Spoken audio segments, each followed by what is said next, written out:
I believe Benghazi matters. Everyone in this room, I'm sure, feels the same.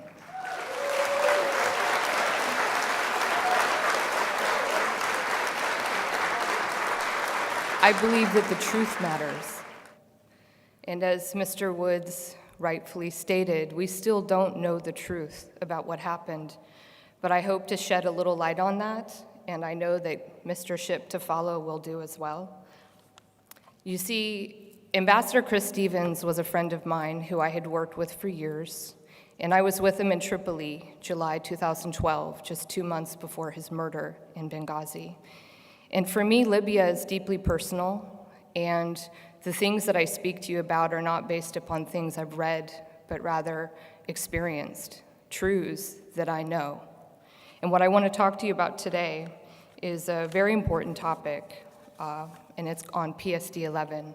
So I have a clicker here. I hope I can get this to work right. PSD 11, Presidential Study Directive 11, was signed by President Obama in August 2010. And I'd like you to pay particular close attention to the dates that I'm going to show you so that you can connect the dots and discover the truth. This presidential directive, which I believe is a treasonous action, empowered the Muslim Brotherhood to organize and lead an Arab Spring that resulted in the chaos that ensued, leading directly to the attack in Benghazi just 2 years later.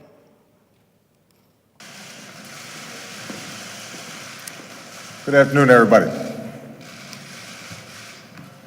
There are very few moments in our lives where we have the privilege to witness history taking place. This is one of those moments. This is one of those times. The people of Egypt have spoken, their voices have been heard, and Egypt will never be the same. By stepping down, President Mubarak responded to the Egyptian people's hunger for change. But this is not the end of Egypt's transition. It's a beginning. PSD 11 remains classified to this day, and I encourage all of you to leave here and write to your members of Congress, call them.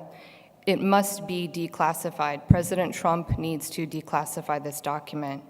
In 2016, Congressman Peter Hoekstra testified before the Homeland Security Committee in a hearing entitled Identifying the Enemy, Radical Islamic Terror.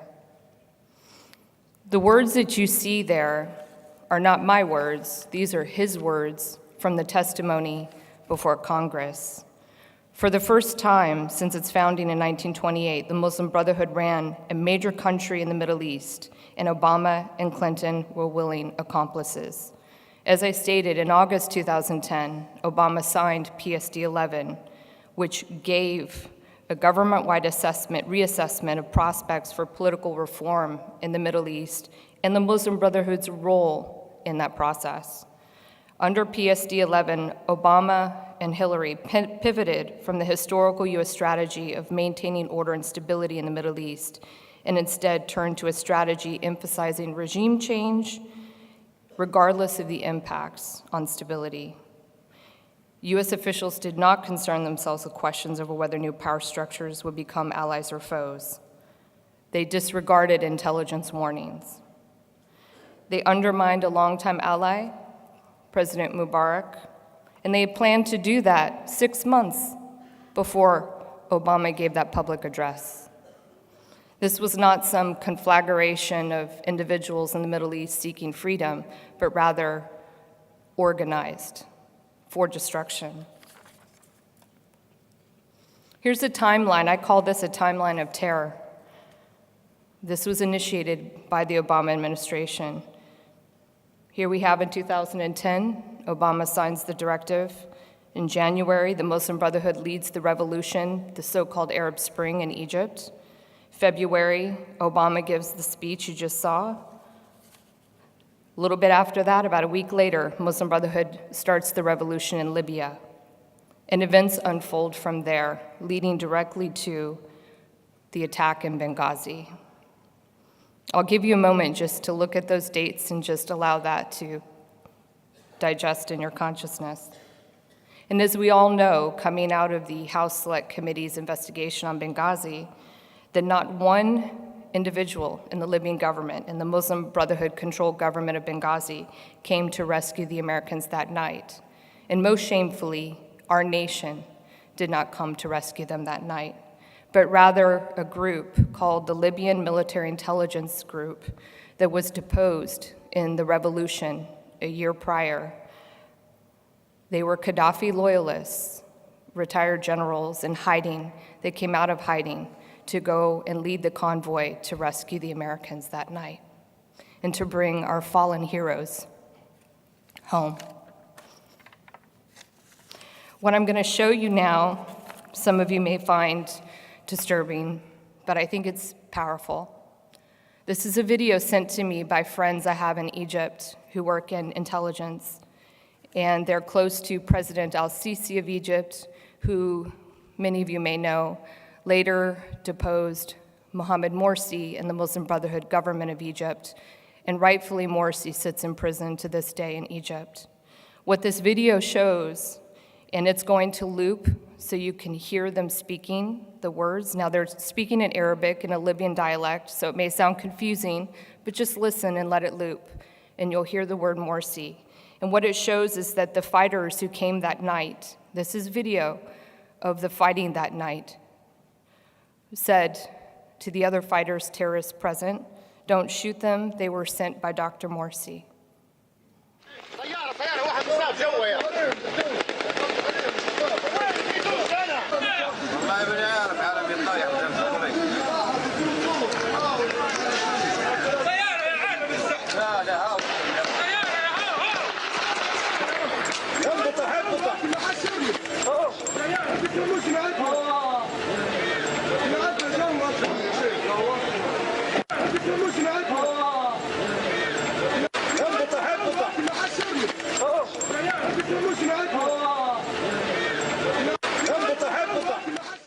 Reflecting back on what I just showed to you, PSD 11, signed in August 2010 by President Obama, empowered the Muslim Brotherhood.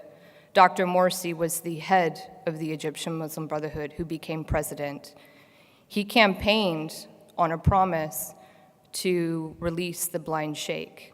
And as our great friend, Admiral Ace Lyons, has told us over the years since this tragic event, that possibly the reason for the attack was orchestrated by the Muslim Brotherhood to kidnap Chris Stevens and then trade him for the blind sheikh.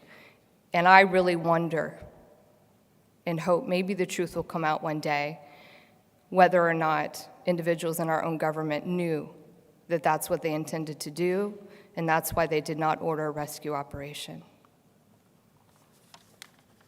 PSD 11 is an illegal directive. It must be declassified. The American public has a right to see this, and I hope that President Trump will do that. We must investigate the Muslim Brotherhood for its role in the Benghazi attack, and it must be sanctioned as a terrorist organization, even right here in our own country. God bless you all, and may God bless America.